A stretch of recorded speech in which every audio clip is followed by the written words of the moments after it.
이솝 우화에 보면 이런 이야기가 있습니다. 어느 날 사슴 하나가 그 물을 마시러 물가를 가게 됩니다. 물가에서 물을 마시려고 이렇게 자기 모습이 물에 비친 자기 모습을 보는데 자기 모습이 너무 멋있는 거예요. 특히 자기의 뿔을 보니까 이 뿔은 정말 세상에 어떤 짐승도 부러워할 만한 그런 모습인 거예요. 그래서 이 사슴이 자기 뿔을 보고 감탄을 합니다.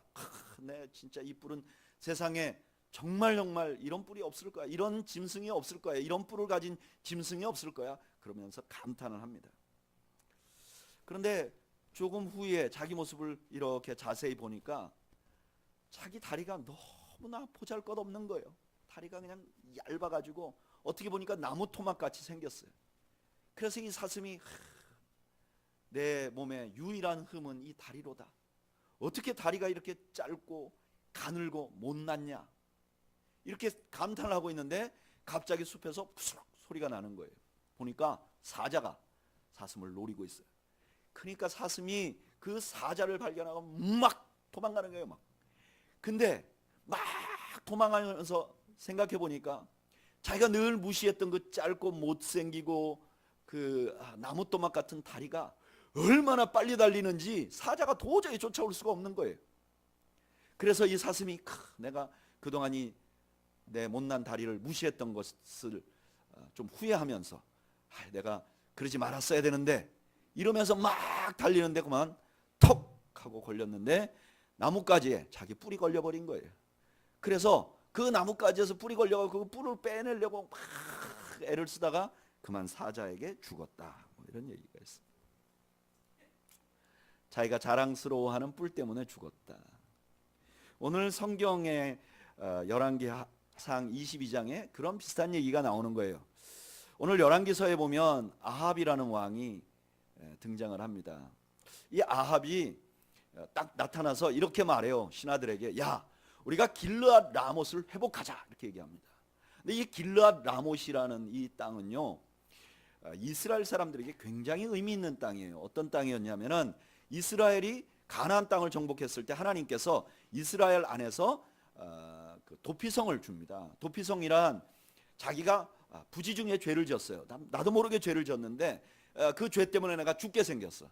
그러면 그런 사람들은 그 성으로 피하면 살 수 있게 해주는 것.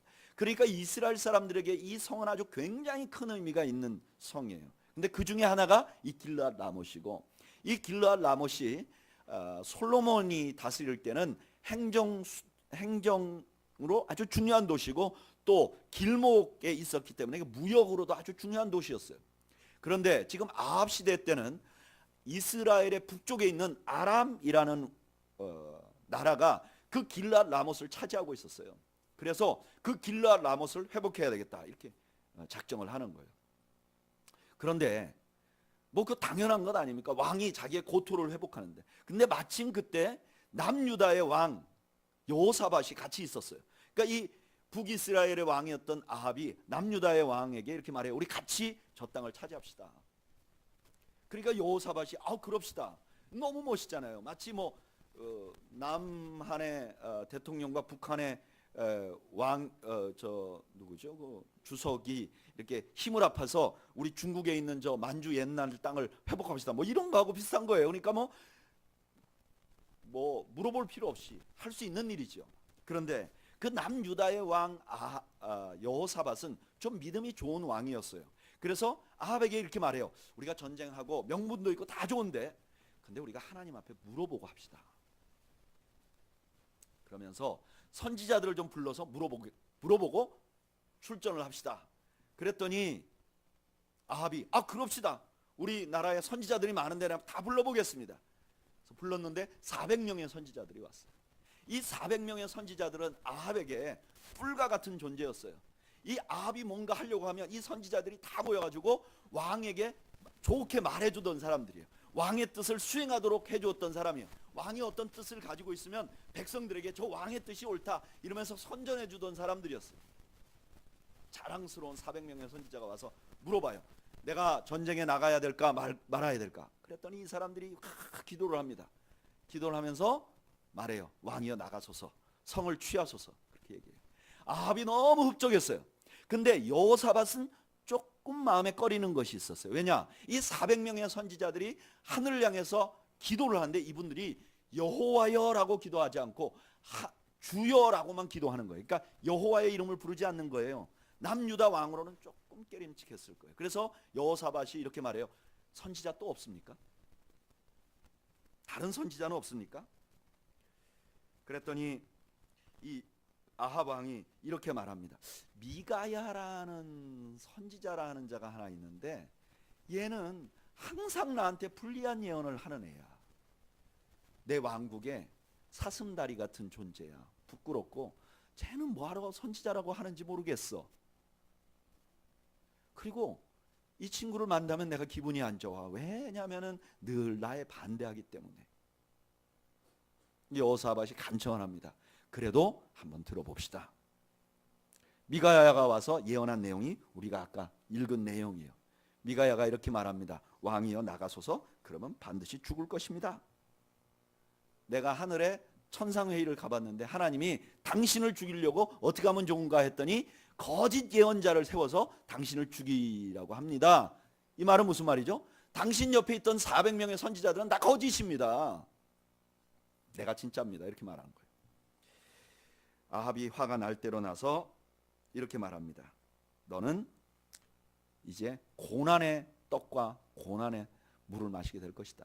너는 이제 죽을 때까지 고생하게 될 것이다. 그리고 아합이 전쟁터에 나갑니다. 여러분, 이 전쟁터에 나가는 아합에게 하나님이 주신 마지막 기회가 누구였냐면 이 미가야였어요. 만약에 아합이 미가야의 말을 들었으면 살았습니다. 그런데 아합은 자기가 자랑스러워하던 400명의 선지자의 말을 듣고 죽습니다. 자기가 수치스러워했던 그 다리 같은 미가야의 말을 들었으면 살았을 텐데 자기가 그렇게 자랑스러워하던 예언자들의 예언을 듣고 죽습니다. 저는 이 말씀을 읽으면서 좀 이해가 안 갔어요. 아니 뭐 이런 얘기를 이렇게 자세하게 기록해놨나. 아합이 죽는 거 이미 엘리야가 다 예언해놨어요. 그러니까 이거 죽을 거예요. 근데 뭐 이렇게 자세하게 기록해놨는가. 우리는 지금 성경 한 장이니까 뭐 그냥 한 장인가 보다 그러는데 여러분 생각해 보세요. 이 열왕기서가 쓰여질 당시에는요, 성경을 기록하려면 어떻게 했냐면은 양피, 양 껍데기에다가 털, 그 새 털을 뽑아가지고요 피를 찍거나 아니면 잉크나 목물을 찍어가지고 그걸 양에다가 양피에다 기록하는 거예요. 아마 이 성경 22장 한 장 정도 기록하려면 양이 몇 마리나 죽어나가야 될지 모를 일이에요. 근데 뭐 이걸 이렇게 자세하게 적어놨을까요? 저는 이해가 안 되더라고요. 이게 왜 중요할까? 왜 이런 일이 중요할까? 그런데 그렇게 고민을 하면서 기도하는데 이 엘리야 이야기에 거대한 흐름이 보이더라고요. 여러분, 엘리야 이야기는 계속 읽어보면요, 엘리야 이야기의 주인공은 엘리야가 아니에요. 엘리야 이야기의 주인공은 누구냐면은 말씀이에요.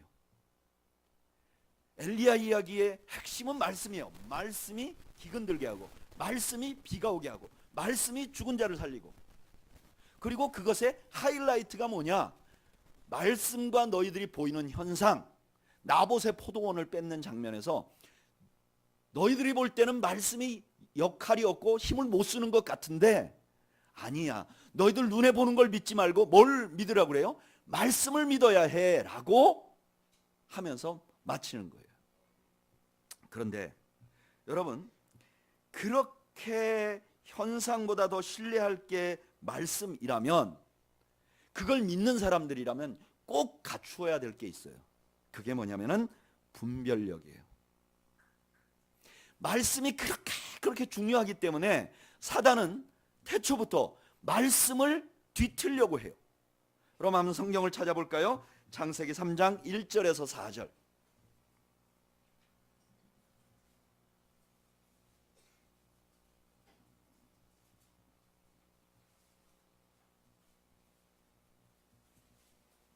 창세기 3장 1절에서 4절.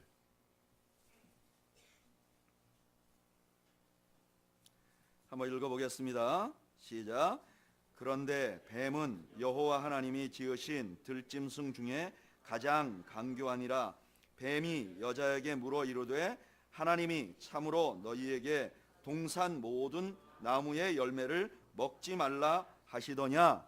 여자가 뱀에게 말하되 동산 나무의 열매를 우리가 먹을 수 있으나 동산 중앙에 있는 나무의 열매는 하나님의 말씀에 너희는 먹지도 말고 만지지도 말라 너희가 죽을까 하노라 하셨느니라. 아멘. 사단의 첫 번째 전략은 말씀을 뒤트는 거였어요. 하나님의 말씀을. 근데 하와가 하나님의 말씀을 뒤틀면서 이 땅에 죄가 들어오고 실패를 하는 거예요. 말씀 가르치는 사람, 말씀 자체를 무너뜨려 버리면 모두를 망하게 할 수 있어요. 그래서 마태복음 15장 14절에 예수님께서도 이렇게 말해요. 그냥 두라. 그들은 맹인이 되어 맹인을 인도하는 자로다. 만일 맹인이 맹인을 인도하면 둘 다 구덩이에 빠지리라. 아주 간단하다. 말씀을 뒤틀어 버리면 다 죽는다. 이렇게 얘기를 하는 거예요.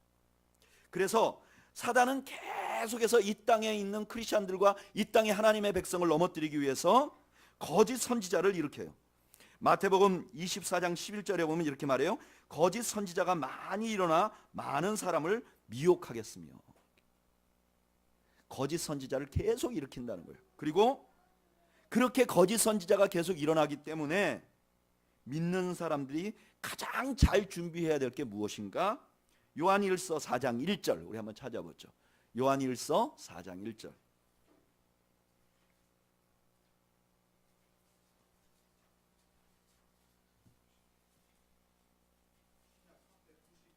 신약 391페이지 요한일서 4장 1절.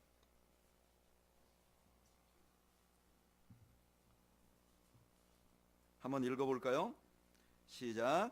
사랑하는 자들아 영을 다 믿지 말고 오직 영들이 하나님께 속하였나 분별하라. 많은 거짓 선지자가 세상에 나왔습니다. 아멘. 분별하라고 그래요. 분별할 능력이 필요하다. 저는 여러분들이 하나님의 말씀을 분별할 수 있는 능력이 있으시기를 축복합니다. 이것이야말로 말세를 사는 우리들이 가장 갖추어야 될 덕목이에요. 하나님의 말씀을 분별할 수 있고 올바른 하나님의 말씀을 선택할 수 있는 능력이 있어야 돼요. 그런데 그러면 누가 거짓 선지자고 누가 참 선지자인가? 오늘 본문에 보면 거짓 선지자의 중요한 특징도 나오고 참 선지자의 중요한 특징이 나와요. 먼저 거짓 선지자의 중요한 특징은 무엇인가? 거짓 선지자는요, 저를 따라 하시죠. 청중이 듣고 싶어하는 말을 해준다.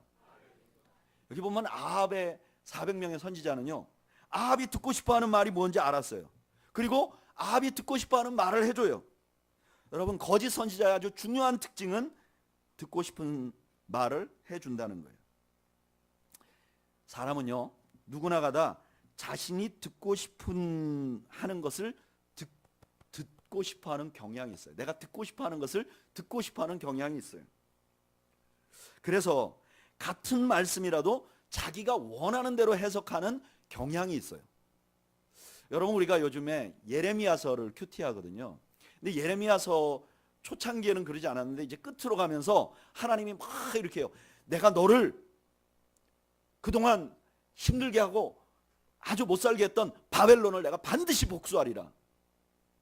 그런 말씀이 나오잖아요. 그럼 여러분들 그 말씀에 어떻게 반응하겠죠? 아멘.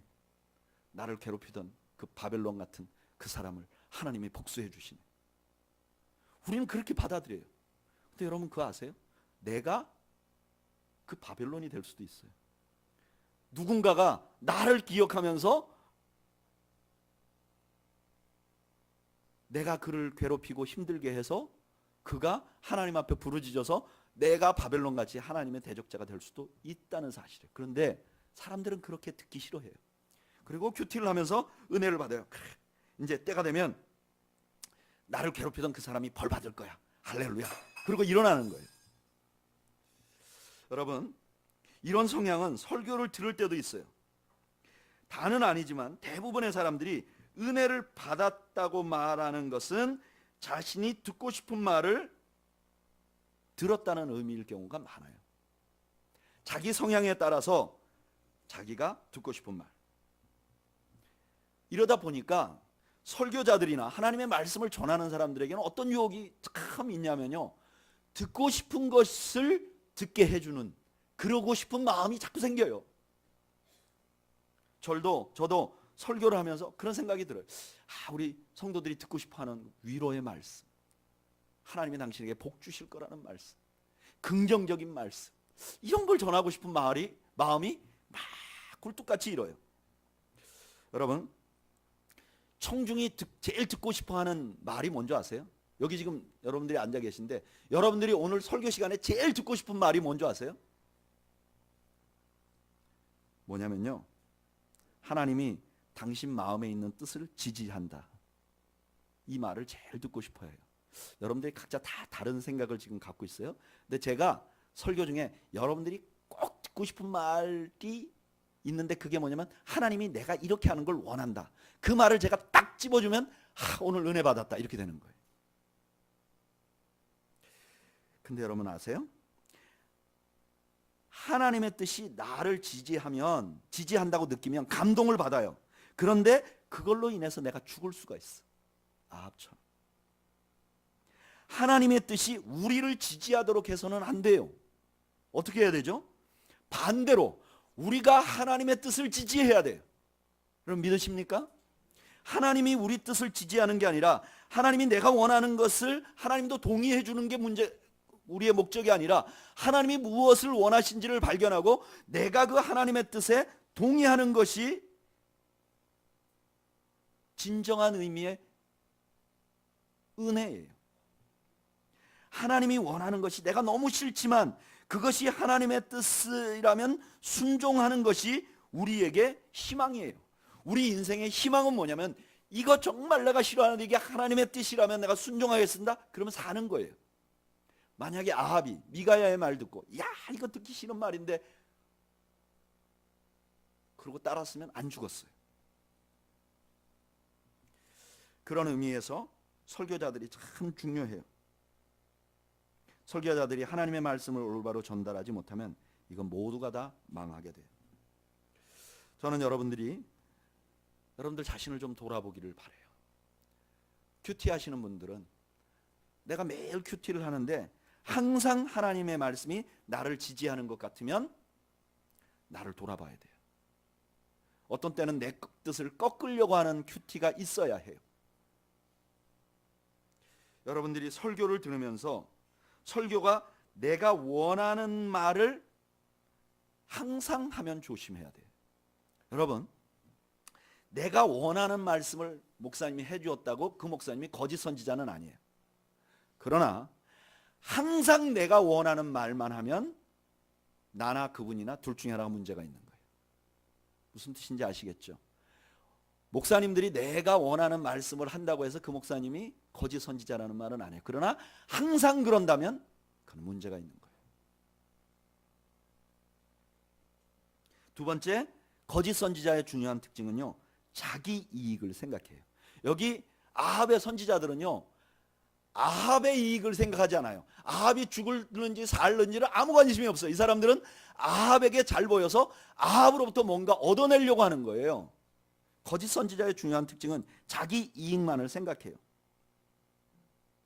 여러분, 선지자가 하는 말이 자기에게 이익이 되는 말을 하면 그건 거짓 선지자인 줄 믿으면 돼요. 제 어렸을 때 이런 분들이 가끔 있었어요.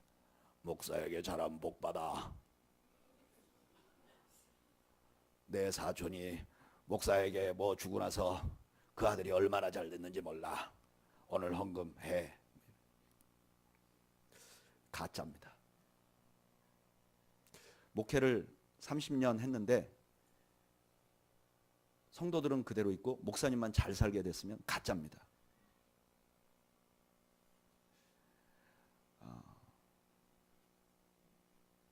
가짜는 항상 자기만 생각해. 예수님도 거짓 목자들에 대해서 그렇게 말씀하셨어요. 반면에 오늘 본문에서는 참 선지자의 모습도 알려줘요. 참 선지자는 어떤 특징이 있는가? 오늘 본문에 그 중요한 특징 하나를 말해요. 열왕기상 22장 13절 14절 읽어보죠.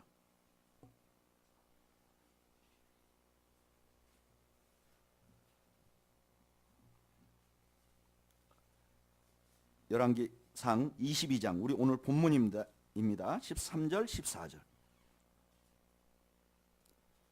읽어보겠습니다. 시작.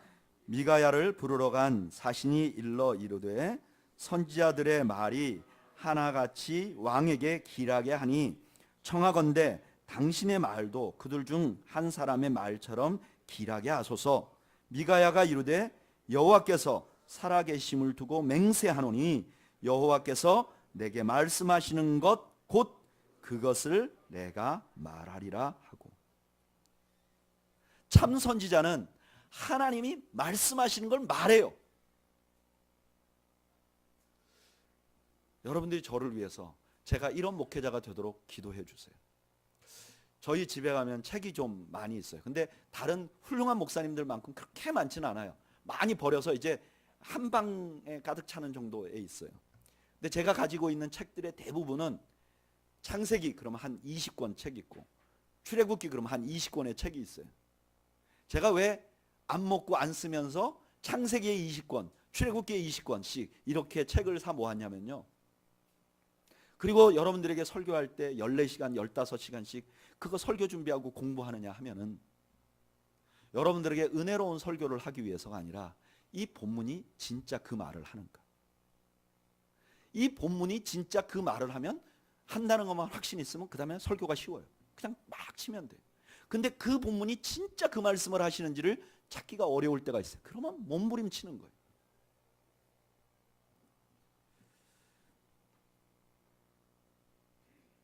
하나님의 말씀만을 증거하는 것이 참 어렵고 참 중요해요. 또 하나 참 선지자의 중요한 특징이 있어요. 24절 한번 읽어볼까요? 읽어보죠. 시작. 그나아나의 아들 시드기야가 가까이 와서 미가야의 뺨을 치며 이르되 여호와의 영이 나를 떠나 어디로 가서 내게 말씀하시더냐. 이 시드기야라는 사람은 참 대범하죠. 자기는 성령도 없는데 미가야가 하나님의 영이 내게 가리켰다니까, 야, 내게 있었던 영이 어디 언제 글로 갔냐, 이거 완전 새빨간 거짓말을 하는 거예요. 그러면서 이 사람이 시드기야에 뭘 때려요? 시드기야가 이 미가야의 어디를 때려요? 뺨을 때려요. 그러니까 참 선지자의 중요한 특징 하나가 나오는 거예요. 그게 뭐냐면 뺨을 맞아요. 여러분, 이 사실이 지금 이 당장에는 별거 없는 것 같은데 300년 후에 이 성경을 가장 처음에 읽었던 포로기의 이스라엘 백성들에게는 너무너무 중요했어요. 여러분 생각해 보세요. 포로로 잡혀갔어요. 바벨론에. 근데 그 바벨론에 포로로 잡혀가서 바벨론 안에서 사는 거예요. 근데 그때 어떤 분이 열왕기서를 하나님의 성령으로 써서 자기한테 줬어요. 근데 그걸 딱 읽었어요. 아마 이 장면을 읽는 사람은 모두가 다 자기 나라 유다가 망할 때 장면이 생각났을 거예요. 왜냐하면 유다가 망할 때 수많은 선지자들이 있었어요. 유다 땅에. 근데 그 유다 땅에 수많은 선지자들이 다 어떻게 예언했느냐? 유다는 안 망한다. 그렇게 예언했어요. 유다는 안 망한다. 절대로 안 망한다. 근데 그 중에 한 명, 예레미야만이 유다는 망한다. 유다는 망한다. 그렇게 말하고 다녔어요. 그래서 모든 사람들이 다 예레미야를 싫어했어요. 근데 결국 어떻게 됐죠? 유다는 망했어요. 수많은 사람들이 말한 것처럼 된 것이 아니라 한 명 예레미야의 말처럼 유다는 망했어요. 그런데 그 유다도 맞았어요. 예레미야도 맞았어요. 예레미야서 20장 1절 2절 읽어보죠.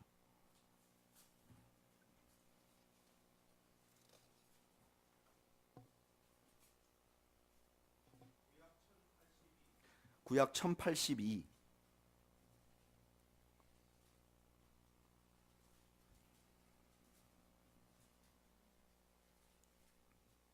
구약 1082 읽어보죠. 시작.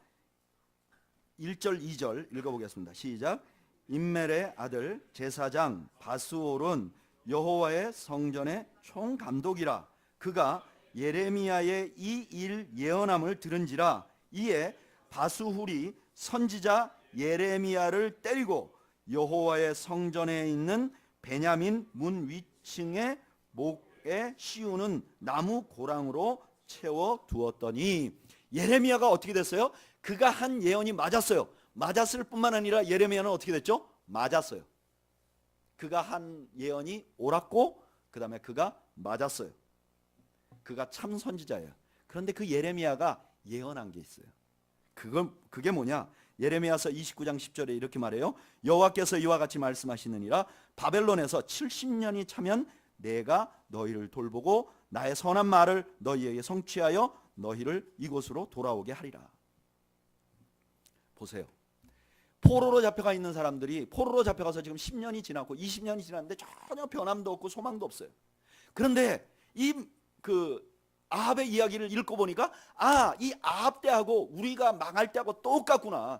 거짓 선지자들이 득식을 했는데 우리가 그때 그걸 모르고 엉뚱하게 거기에 따라가다가 나라가 망했어. 근데 그때 그래도 예레미야가 진짜였지. 보니까 예레미야가 미가야 같은 사람이야. 맞았어. 근데 그 예레미야가 70년 후면 우리가 회복된다고 했어. 진짜가 말했어.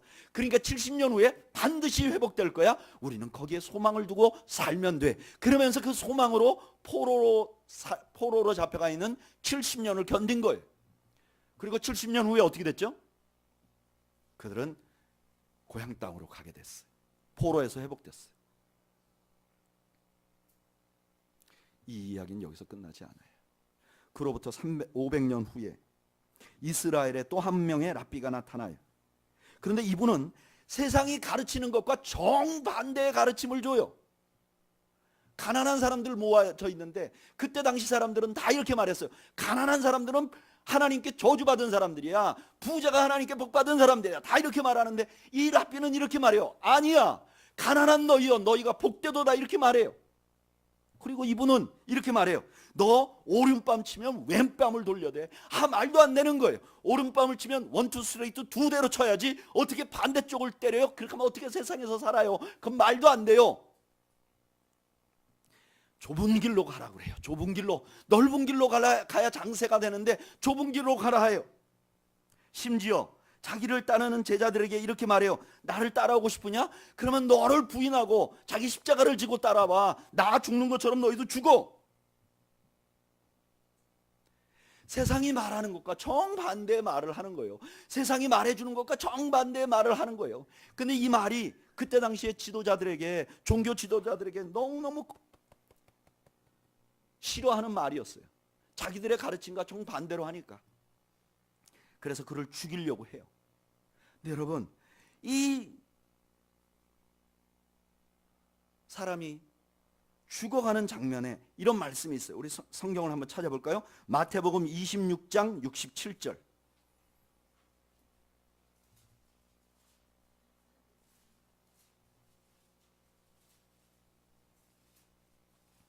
마태복음 26장 67절.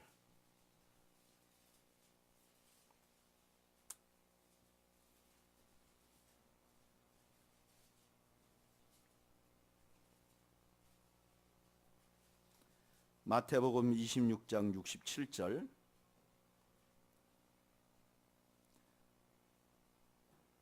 읽어보죠. 시작. 이에 예수의 얼굴에 침 뱉으며 주먹으로 치고 어떤 사람은 손바닥으로 때리며 얼굴을 맞습니다.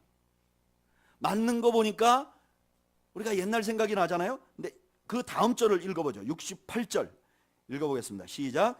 이르되 그리스도야 우리에게 선지자 노릇을 하라. 너를 친 자가 누구냐 하더라. 그리스도 매 맞는 분을 보고 뭐라 그래요? 선지자 노릇을 하라 그래요.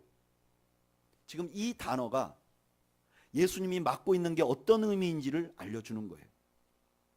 예수님이 맡고 있는 것은 뭐예요? 이 예수님이 가르침이 진짜라는 거. 이분이 진짜 선지자라는 걸 가르쳐 주는 거예요. 그리고 그가 한 말 중에 가장 어이없는 예언이 하나 있어요. 그게 뭐냐면 자기가 죽었다가 3일 만에 살아나겠다고 말했어요.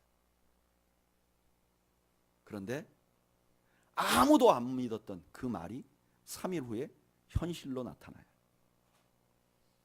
이미 맞을 때 이분이 진짜 선지자고 진짜 하나님의 아들이라는 거 이미 다 증명이 됐는데 그걸 확증시켜 주는 게 그의 부활이었어요.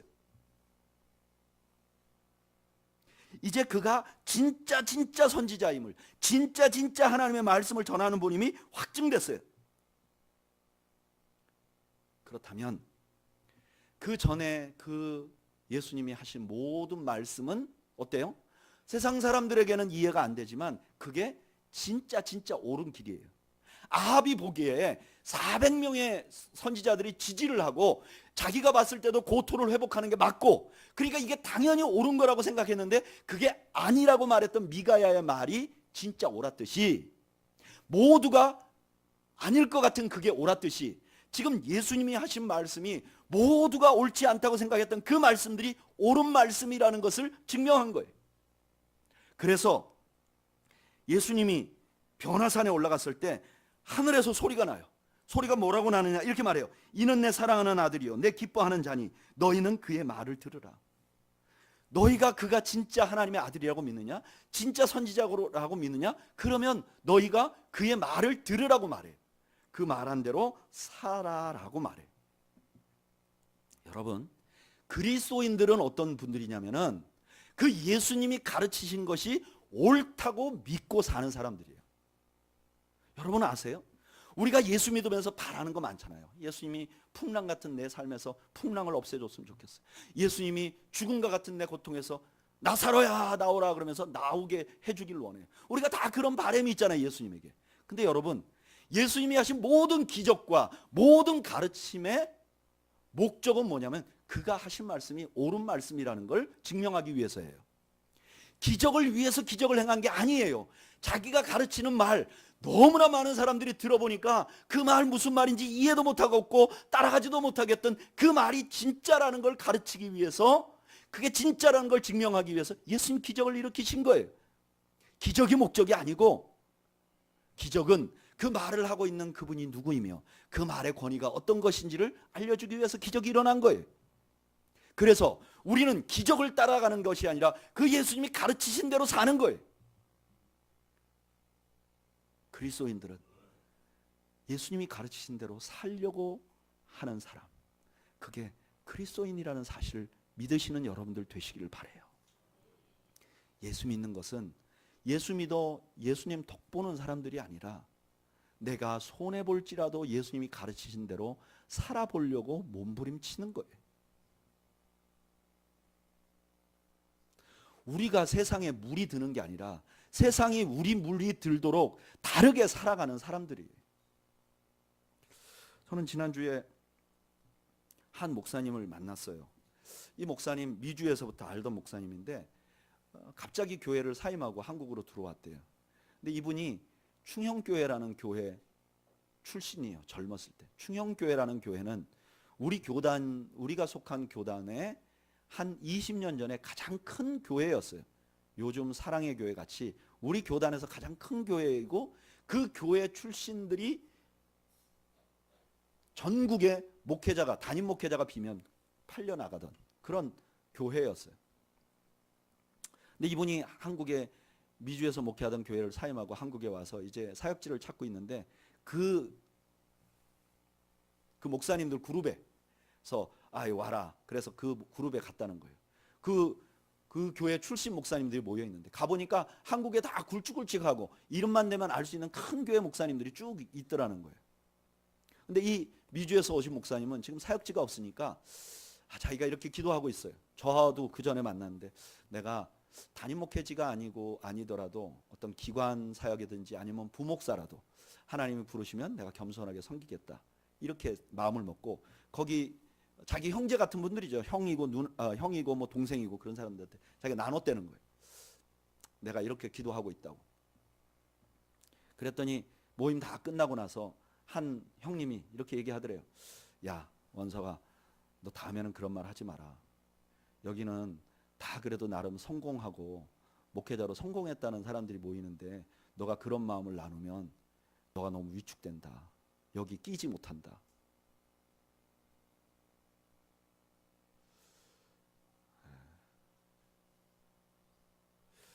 저는 그 목사님과 대화할 때는 티를 내지 못했어요. 근데 대화하고 나서 집으로 가는 차 속에서 너무너무 슬펐어요. 뭐가 잘못되어 있잖아요. 뭐가 잘못되어 있는 거 느껴지지 않으세요?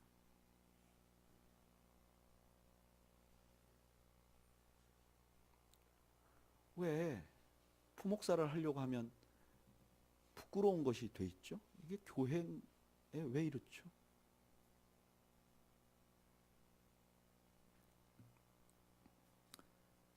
그리스도인들은 기적 속에 사는 사람들인데 그리스도인들은 기적을 추구하는 사람들은 아니에요. 그리스도인들은 주님을 따라가는 사람들이에요. 그리고 그 주님이 또 하나의 약속을 주셨어요.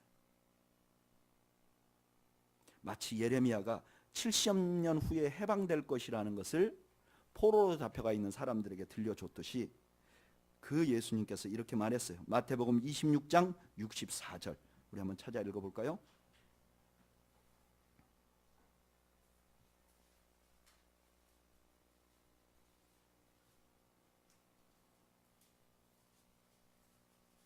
마태복음 26장 64절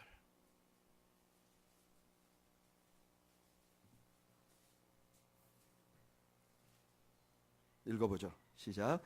예수께서 이르시되 내가 말하였느니라. 그러나 내가 너희에게 이르노니 이후에 인자가 권능의 우편에 앉아 있는 것과 하늘 구름을 타고 오는 것을 너희가 보리라. 아멘. 그분이 다시 오신다고 하셨어요. 그리스도인들은 이것을 기다리는 사람들이에요. 그리스도인은 세상이 아무리 척박해도 우리 눈에 볼 때 예수님이 안 올 것 같은 그런 이유가 너무너무 많아 보여도 포로로 잡혀가 있는 이스라엘 백성들이 70년 후면 회복이 된다. 70년 후면 회복이 된다. 여러분, 이 70년 굉장히 긴 시간이에요. 우리가 일제에 36년 정도 나라를 잃었었는데 우리 문화가 다 외색 문화로 바뀌었어요. 근데 70년 동안 이 땅에 사는 게 아니라 일본 가서 사는 거하고 똑같은 거예요. 끌려가서 사는 거예요. 그러면 그 사람들이 얼마나 절망적이었겠어요. 근데 그분들이 이 말을 믿는 거예요. 예레미야가 70년 후에, 그 참 선지자가 70년 후에 우리를 회복한다 그랬어. 그날을 기다리는 거예요. 마찬가지로 그리스도인들은 예수님이 온다고 하셨어. 2000년이 지났지만 사람들은 안 오는 것 같아 보이지만 예수님이 올 거야. 예수님이 오는 그날을 나는 기다려. 그리고 그날을 기다리면서 오늘도 척박하고 힘든 환경이지만 이 안에서 말씀을 따라 살기 위하여, 말씀을 따라 살기 위하여, 예수님이 가르치신 대로 살기 위하여 애쓰는 거예요. 오늘도 실패하고 어제도 실패하고 그저께도 실패했지만 그러나 내가 포기할 수 없는 것은 예수님이 가르치신 대로 살아보려고 몸부림치는 거야. 그러다 어느 날 예수님이 재림하시면 그때 예수님 맞는 거야. 그러면 예수님께서 그때 잘하였도다 착하고 충성된 종아. 여기 착하고 충성된 종아는 큰 일을 한 사람이 아니라 그 주인의 명령대로 한 사람이지요. 사랑하는 여러분, 저는 이런 설교를 할 수 있는 여러분들이 있어서 너무 감사해요. 아마 제가 딴 데 가서 이런 설교하면 한 주 하고 그만두라고 그럴걸요. 그래도 이런 말씀을 전하고 함께 나눌 수 있는 곳이 부산에 한 곳이 있어서 너무 감사해요. 우리가 하나님이 원하는 대로 살아보는 저와 여러분들이 되기를 바랍니다. 세상이 아니라 해도 우리는 그렇게 한번 해보려고 하는 저와 여러분들이 되시기를 주님의 이름으로 축복합니다. 우리 함께 기도할까요?